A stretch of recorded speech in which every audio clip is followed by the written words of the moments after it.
towards revitalizing India's justice system.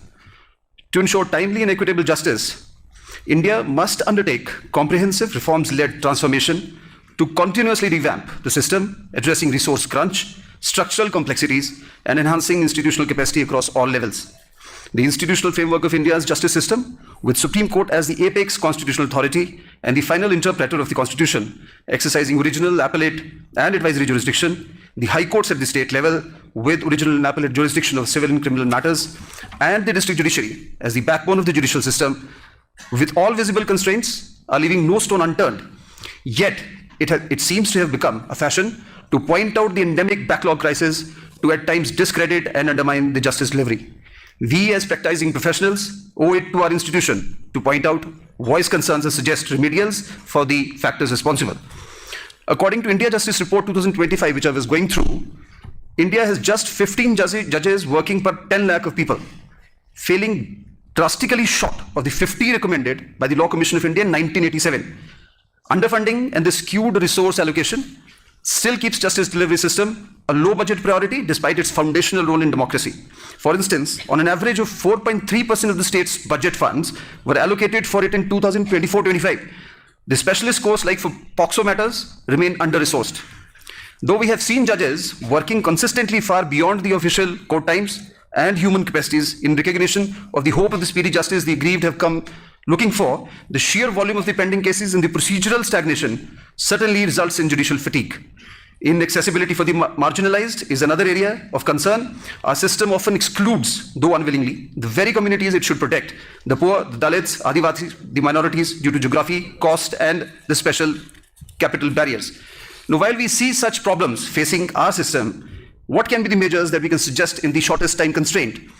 If your lordships will permit me, although summing up the suggestions in the given constraint of time is difficult, yet, having seen the justice system evolving and adapting myself, I feel constituting a national judicial infrastructure authority, as suggested by former CJI, Honorable Justice N.V. Ramanna, can ensure uniform infrastructure standards, dedicated funding, and modern infrastructure standards.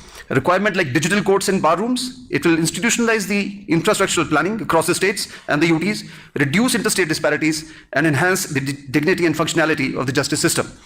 Access to the Honorable Supreme Court is another imperative factor for an effective justice dispensation. There is need to explore the feasibility of invoking to establish regional benches in North, East, West, and South India zones that would eventually decentralize the appellate access and reduce the cost, time, and case overload. This measure, supported by 2023 Standing Committee, enhances the fundamental right to access to justice under Article 21 and operationalizes the federal equity in judicial access. Enacting comprehensive victim rights and compensation law also requires attention. India's criminal system remains accused-centric. A dedicated victim rights law must guarantee participation of victims in trials, state-funded legal counsel, and enforceable compensation mechanisms by a dedicated victim compensation fund, as proposed by Malimat Committee, must be institutionalized and linked to proceeds from organized and economic crimes, placing victim dignity at the center of the justice delivery. Equally important is the strengthening of judicial accountability.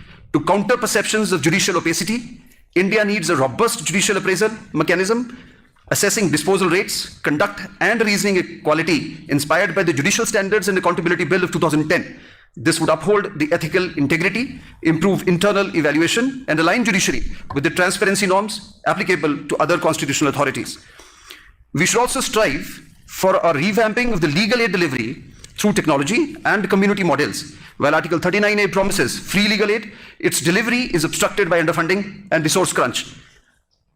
AI seems to be the order of the day. AI-powered chatbots, as piloted in Maharashtra, mobile legal vans and trained paralegal volunteers embedded in panchayats can widen the net of accessible justice.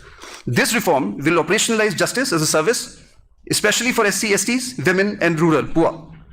Modernizing police investigation and structural and forensic reforms also requires updation, separation of law and order from investigation, specialization in cyber and financial crimes, expansion of forensic labs are crucial to the credible and timely prosecutions.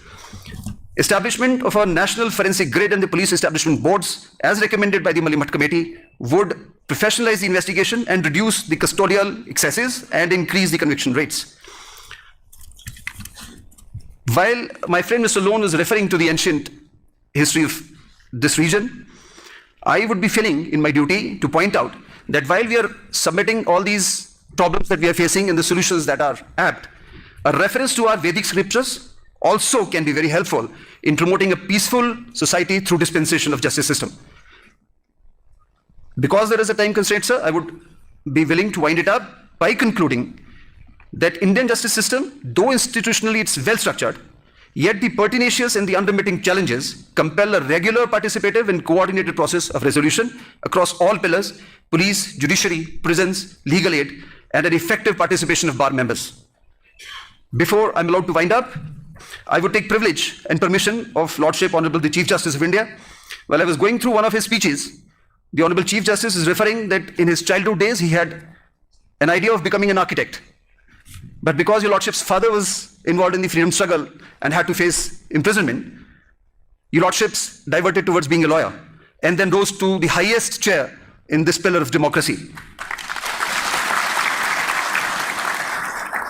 It seems that Almighty Sir still wanted your Lordships to don the role of an architect, though this time, being the head of the pillar of democracy, we exhort your Lordships to architect a vibrant justice dispensation mechanism which is alive to the intricate social structure we are in.